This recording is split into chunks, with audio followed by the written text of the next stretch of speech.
you haven't really had a spiritual awakening if you haven't had a dark night of the soul, right? That is the hallmark of the dark night of the soul. And the dark night of the soul, it's very different from, let's just say, a dark period in your life, because we go through ups and downs and deaths and rebirths all the time in our lives. We have seasons of our life. We have our summers, winters. Some of you watching this are now going through your own death. You're in your winter. Some of you are in your summer, right? You're in your rebirth and you're feeling amazing. So we go through these journeys in our life, and that's something that's totally different to the dark night of the soul, which is actually part of the overarching and the full spiritual journey of your soul's consciousness and what you go through. The dark night of the soul is the ultimate death that the soul needs to go through. It's not your soul going through the death, it's part of you, but the soul needs you to go through it for you to begin your spiritual journey, your conscious journey. The dark night of our soul is the unveiling, it's the revealing, it's the, oh my God, this whole reality is completely different to what I thought. I've been living a lie. Oh my God. And you spend a fair amount of time just adjusting to what the reality actually is. It's very different from just a death that you go through.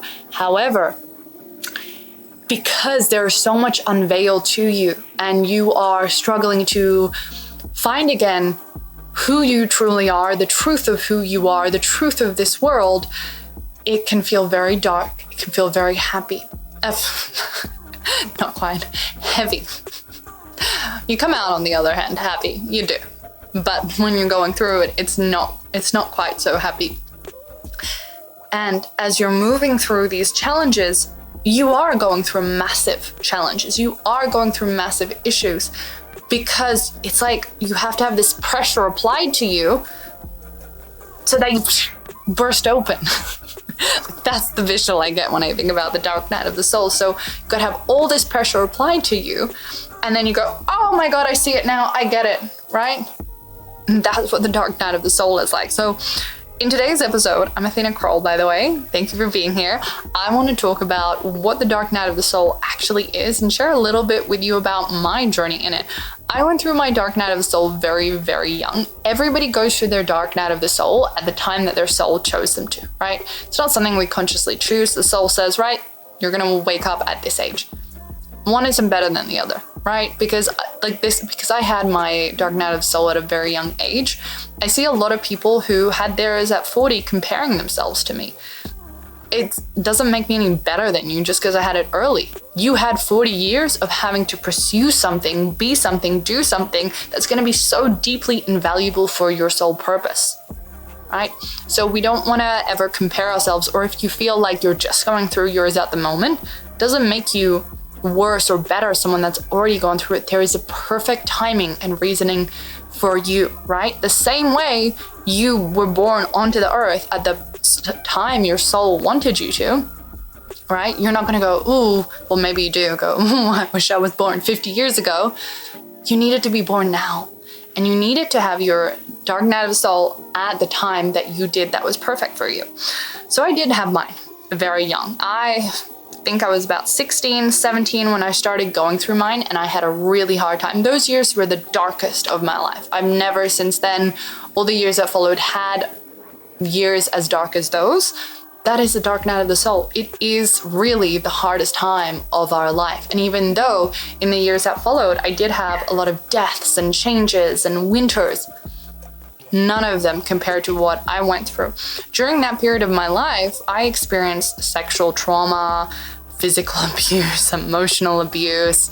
I was young. I had a lot of jobs trying to survive. I was at school. It was not a good situation. I won't get into my full story because I have that in some other episodes, but I just want you to know that I was in a place where everything was just hard and stressful and awful. And my joy at that time, there were a few things. I loved learning about spirituality, and I loved reading. I loved psychology, philosophy, and that, along with music, was kind of my joy, like my escape, right? Because everything else in my life was stressful, hard, abusive, and I was not doing well. I had severe anxiety, and I was very traumatized. I was constantly in fight or flight. I was not in a good state. So I don't actually remember if there was an exact moment. Actually, I think there was an exact moment when my dark night of the soul started, because it all kind of collided, right? Which is usually what dark nights of the souls are. And different things begin to tie in and happen. And so I was experiencing in my life all of this stuff that was really making me just go, my life isn't right. Something's not right. This isn't working. And I remember I loved to read. I still love to read. And I read, like, I'm a speed reader. I just read like crazy. Every single week I would go to the library, get 12 books, devour them. And people would be like, you can't read that much. And I was like, I promise you I can. Like, that was my thing, right? Definitely the girl in the library. That was me. And so I remember I went to the library, and I did like to always go around the spiritual section because I was just drawn to it. I didn't really fully understand why. I did have, by that age, quite a few psychic experiences, so I would enjoy learning about it and understanding more. And I remember I was taken to a book that was in the library. Don't know why, I was just taken to it, and it was one of David Icke's book. And this was many, many years ago, before he was as well known as he was now. Like, I did a couple of years after that. I think it was about 18. He came to Australia and I saw him live, and I think there were like 50 of us in the room with him, right? Like, it was, if even that, it was tiny. It was like a little lecture hall. So yeah, this was back in the day. And so I read the book and it went, right? Because I had already been in the constriction of like, okay, reality isn't working, my life isn't working, like this is just not it.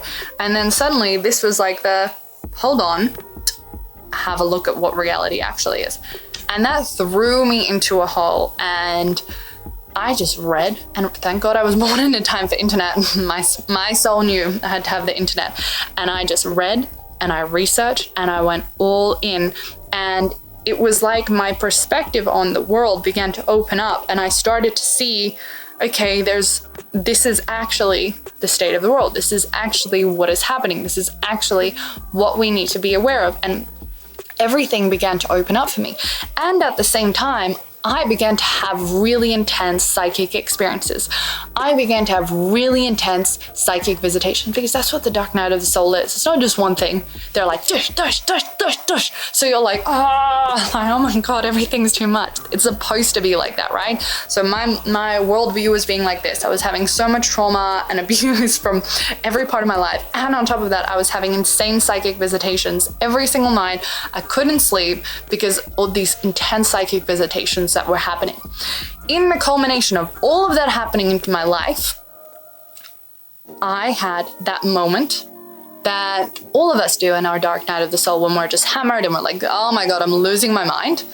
Because that is actually how I felt multiple times. I was like, do I need a psychiatrist? Like, I'm actually losing my mind. You haven't felt that way. Maybe you haven't had your dark night of the soul, because that is actually what it does feel like. You go through a period of feeling like you're losing your mind. And then, after going through that period, which for some people it can be a long time. For me, I think all of that was about 6 months. So it was quite a long period of time, but it is like, it's usually a few months for people. And I was in it. I began to work with angels, with energies, and I began to be led to people, groups, organizations who were able to help me and support me with this. And I began to throw myself into doing the Pillar of Light every single day, which I still do and I still teach. From the age of 16, I've been doing the Pillar of Light every single day, multiple times a day now. But back then, that's what I would do. All I would do at night is I would do decrees and mantras with angels. I would work with Saint Germain and the Violet Flame. I would call the angels forward. I would see them, connect to them, feel them. I would meditate. I was going all in on these spiritual practices. And it was so deeply, I was obsessed with it. I absolutely was. I was reading every Doreen Virtue book that I could get my hands on, reaching all the spiritual texts, learning about chakras, and just every single day, all I did was energy work. I was so devoted to raising my vibration and shifting my consciousness. I just became like the thing that I knew that I had to do. And I did. And it became so embodied to the point, I remember when I was 17 and I broke up with a boyfriend that I had that I was very into, and I had a hard time with the breakup. I was like, okay, well, I'm just going to meditate until the pain goes away. So that's actually all I did. I would just sit in my room and meditate, which was probably a lot of avoidance and bypassing, but it really helped me. I would just sit and meditate for hours as a way of coping with that. So I threw myself fully into this, into the age of 17. It pulled me out of a lot of the stuff, and then it's like life began to shift after that. It didn't shift immediately, right? It doesn't immediately, but I was doing all these energetic practices and my energy was raising and aligning to what comes after the dark night of the soul, the rebirth, right? The new. And what comes after the new? After we've moved out, right after the dark night of the soul, we go through a period of intensive learning, right?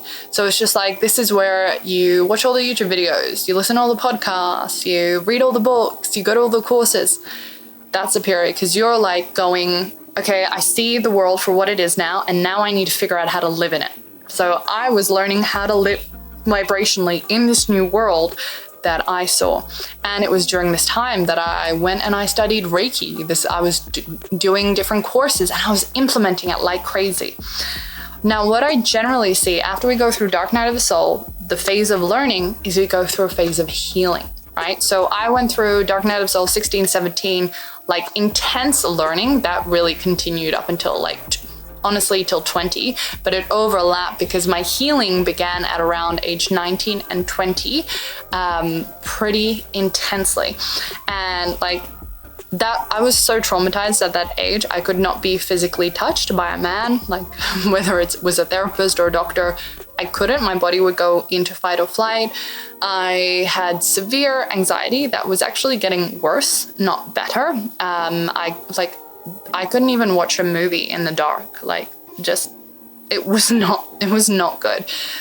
I had a lot of other issues, just a bit of a mess and I needed a lot of healing. I had gone through a lot of trauma and I needed a lot of healing. And so I had done so much learning, and what came after the learning was a period of healing. And it's almost like we spend a portion of time healing all the stuff that we've taken on in that old identity pre the dark night of the soul and during it, so we can become this higher version of ourselves.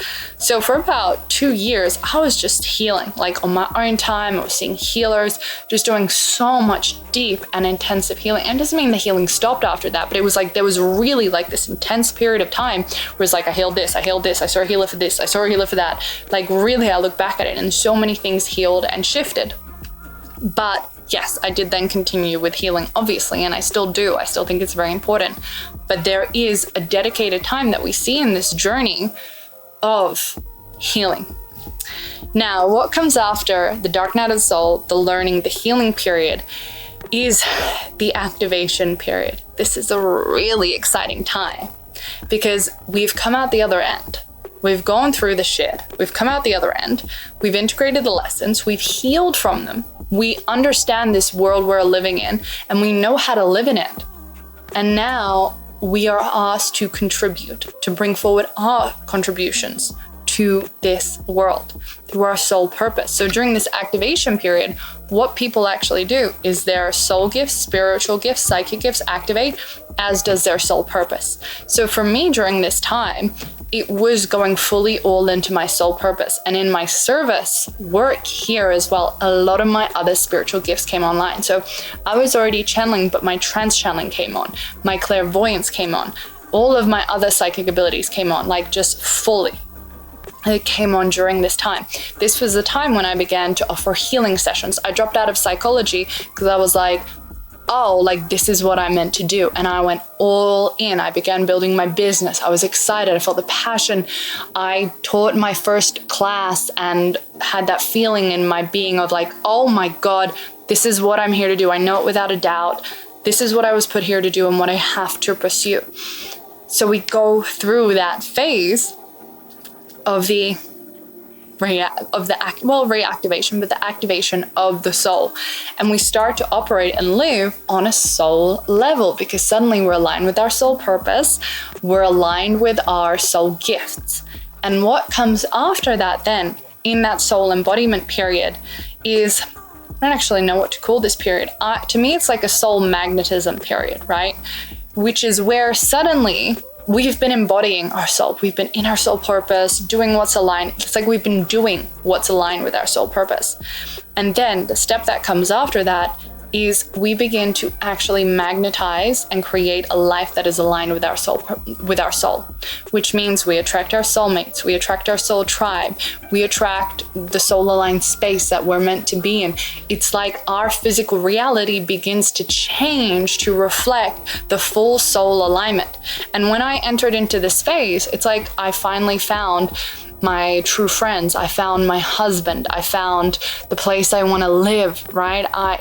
I began to feel like I'm living the life that I'm meant to, not just I'm doing the thing that I should do. Because I've felt for a long time before that, oh, I'm doing what I came here to do, right? I'm doing my soul purpose. But in this next phase, it's like, I'm going to call it soul embodiment. So we have soul activation where it all comes online, but then the soul embodiment phase is where it feels like we're finally living the life that was meant for us. And I remember being in the soul activation phase and being like, I was always waiting. I'm waiting for my life to arrive. Even though I'm embodied in my soul purpose, even though I'm utilizing my soul gifts, my life still hasn't arrived. And I remember it. And it was like this feeling of like, I'm waiting. And then I remember I met my husband, we moved in together, I had a beautiful home, I had the friendships, the community, the travel, my business took up. And I remember there being a moment where I'm like, I'm living the life that I was always meant to. I'm embodied in my soul. And it being a really defining moment of like feeling, I've arrived. Like this is the life that I was meant to be living. And I think that is the final phase for us in this dark night of the soul, which is the soul embodiment, where life around us begins to reflect us, and this journey that we've had. And so the ultimate reason for the dark night of the soul is for us to embody who we came here to be, to embody our soul, to be fully soul embodied, right? That's the journey. And what comes after that, I think it's just a deepening into it. Over the years, I've just deepened into that, more soul truth, more soul expansion. And so that's the journey that I see with the dark night of the soul. So as you're listening to this, you might have been able to identify which phase you're in or relate to it, and know that the outcome of it is going to be incredible. Like you're going to enter into soul embodiment, living the life that you're meant to live. You might be in soul activation right now. What's just around the corner for you is very exciting. If you're not sure where you are, when you're in dark night of the soul, everything feels fucking awful. You feel like life is falling apart. You're kind of like, oh my God, I've just realized the actual true state of the world. And it's a lot. I feel like I'm losing my mind. That's the energy of it, right? The learning phase, it's like you're being given the tools, and you're going to be spending most of your time just going, I need to learn from spiritual teachers. I need to watch YouTube videos. I just need to keep learning and implementing. You're going to be doing a lot of processes and practices. You're not really going to know what you came here for. You're not going to know your soul purpose. You're not going to know your spiritual gifts. Some of them might be coming online, but you just have this overwhelming desire to learn, right? Then in your healing phase, you're going to be like, wow, I'm being sent to so many courses, so many healers, and I'm shifting. I can feel that there is a massive, it's like an onion peeling off. All these layers are just falling off. You're still probably not going to know what you're here to do. You might have more of a knowing of your desire now for it. You might have some of these abilities starting to show their head, but you're not going to have that full, clear, I know what I came here for. I know my gifts. I know my purpose. But you might have a vague idea of it, right? The phase that comes afterwards, the activation, this feels exciting because you actually see the path for the first time. I just remembered what it was like for me. Like, I remember it after one of my Reiki courses, driving home, being like, I'm getting goosebumps as I think about it, like, I'm dropping out of psychology. This is what I was meant to do. And I saw that timeline of like, oh my God, of course, like I'm here to be fully in the spiritual embodiment of this work, right? So you get the first glimpse of that timeline, of that path, and it's exciting. I threw myself in for 2 weeks, just creating, learning, working on my website. It was so exciting, right? And during this time, you often go and begin to take your gifts and share them with the world. So for example, during that phase, I was doing healing sessions. I was doing channeling sessions. I wasn't yet fully in my soul purpose, but I would have told you that what I was doing with soul purpose aligned, because in a sense it was, but it wasn't the fullness of my soul purpose, right? Not like what I'm doing now, but it was soul purpose adjacent, which is usually what I see people with that level.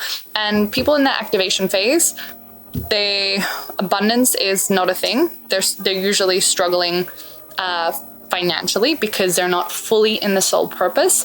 They feel like something is missing. They don't feel like their life is fully reflecting it, but they love what they do. They're passionate, they're excited, they're inspired by it, right? It's like, it's a pretty good phase to be in, but you also recognize there's a lot missing for you. The next phase is where you actually go, oh, hold on, this is it. This is the thing. Oh my God, it's so clear. And you begin to really truly embody it, and there's no doubt in you anymore. And life begins to reflect that. You start to make the money. You start to attract the right people. You're like, oh, hold on. This is feeling like the universe is rewarding to me. Opportunities are flowing. People are coming in. Abundance is coming in. Oh, I'm fully in my soul purpose and all my gifts have come online. Oh my God, this feels easy now. I feel so anchored and clear in who I am. And then the last one, it just feels like you're you. You're the fullest soul embodiment. And if your soul had to choose a life, this would be the life that your soul would choose. I know my soul has chosen this life. The way I live, how I live, all my experiences, all the people in my life, this life is my soul's expression. That's the soul embodiment phase, right? It's peaceful, it's easy, it's abundant, it's aligned. It's a very different experience to the other ones. So beautiful, souls. That's the journey. That's the light worker, light leader journey, the dark night of the soul. It's pretty intense, but when you come out the other end, you'd have a million dark nights of the souls just to be soul embodied. And it's what we chose to do. It's part of our journey. It's part of the initiation of being here on Earth. So thank you, beautiful souls, for being here. Let me know if you have any questions, leave a comment, subscribe, sending you so much love.